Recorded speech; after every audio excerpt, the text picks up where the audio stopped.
কখনো কি ভেবেছেন একটা এমন জায়গার কথা যেখানে নেই কোনো দুঃখ, নেই কষ্টের ভার, নেই একাকিত্বের দীর্ঘশ্বাস?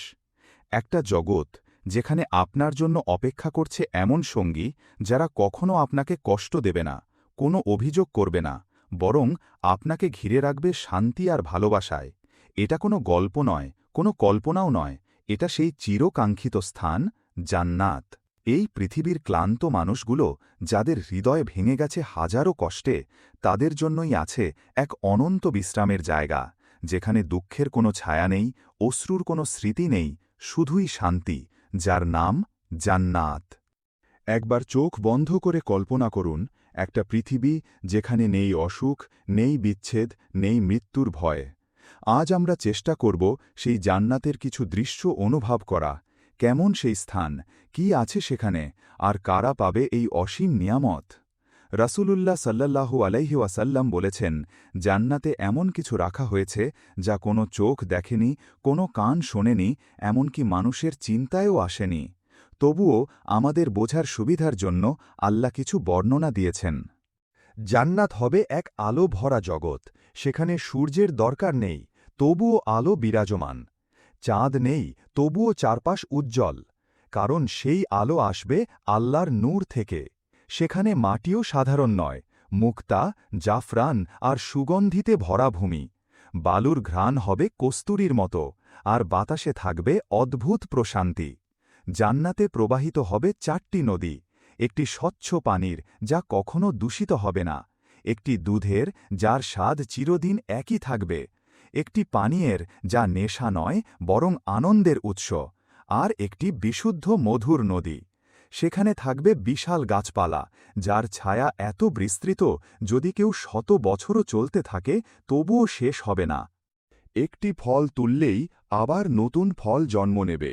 জান্নাতের ঘরবাড়ি হবে সোনা, রূপা, মুক্তা আর হীরায় গঠিত।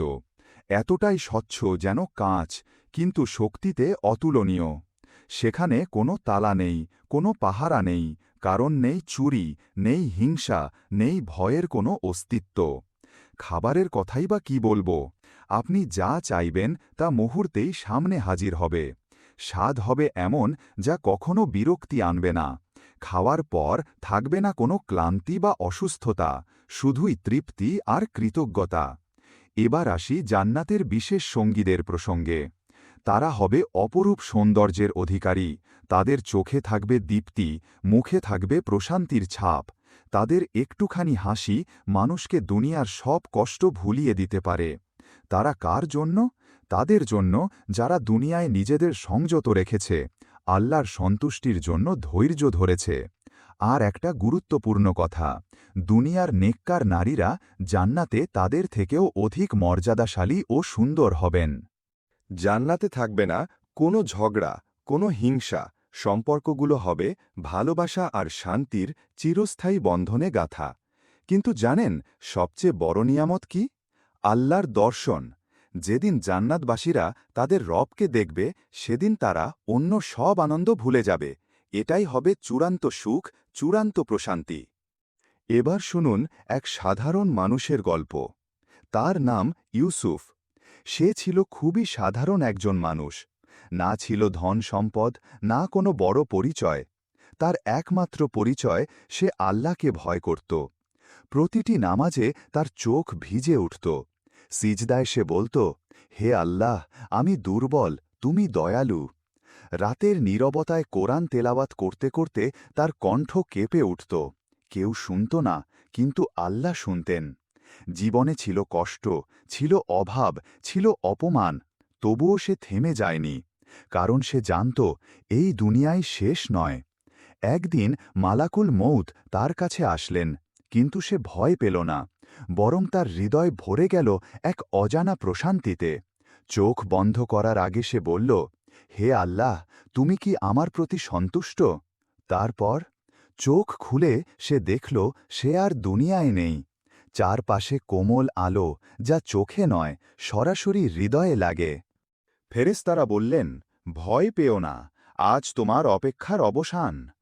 সে দাঁড়িয়ে আছে জান্নাতের এক দরজার সামনে, দরজা খুলতেই এক অনন্য সুবাস তাকে ঘিরে ধরল, যা দুনিয়ার কোনো সুগন্ধির সাথে তুলনীয় নয়। সামনে দাঁড়িয়ে আছেন একজন জান্নাতি সঙ্গী। তার চোখে গভীর প্রশান্তি, মুখে মৃদু হাসি, কথা না বললেও যেন অনেক কিছু বলে দিচ্ছেন। ধীরে ধীরে তিনি এগিয়ে এসে বললেন, আমি তোমার অপেক্ষায় ছিলাম। ইউসুফ বিস্ময়ে বলল, আমার জন্য? তিনি হালকা হাসলেন, হ্যাঁ, তুমি যখন দুনিয়ায় কেঁদেছিলে তখনই তোমার জন্য আমাকে সৃষ্টি করা হচ্ছিল। তুমি যখন একা ইবাদত করেছিলে আমি নূরের জগতে তোমার কথা শুনতাম। ইউসুফের চোখ ভিজে উঠল। সে নরম কণ্ঠে বলল, আমি তো খুবই সাধারণ।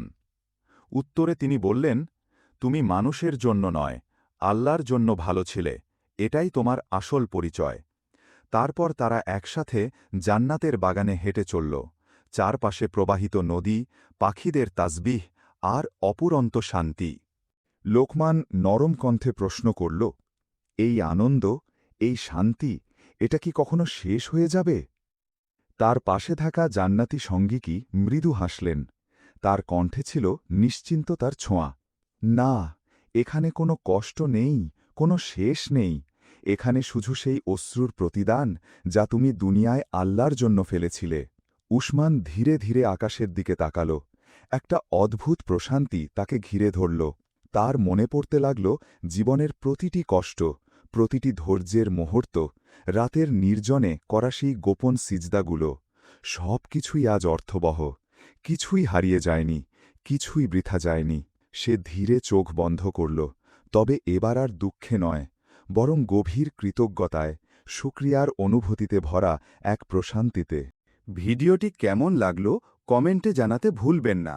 ভালো লাগলে একটা লাইক দিন, আর এমন ইসলামিক গল্প পেতে এখনই সাবস্ক্রাইব করে বেল আইকনটি অন করুন। আল্লাহ হাফেজ, আসসালামু আলাইকুম।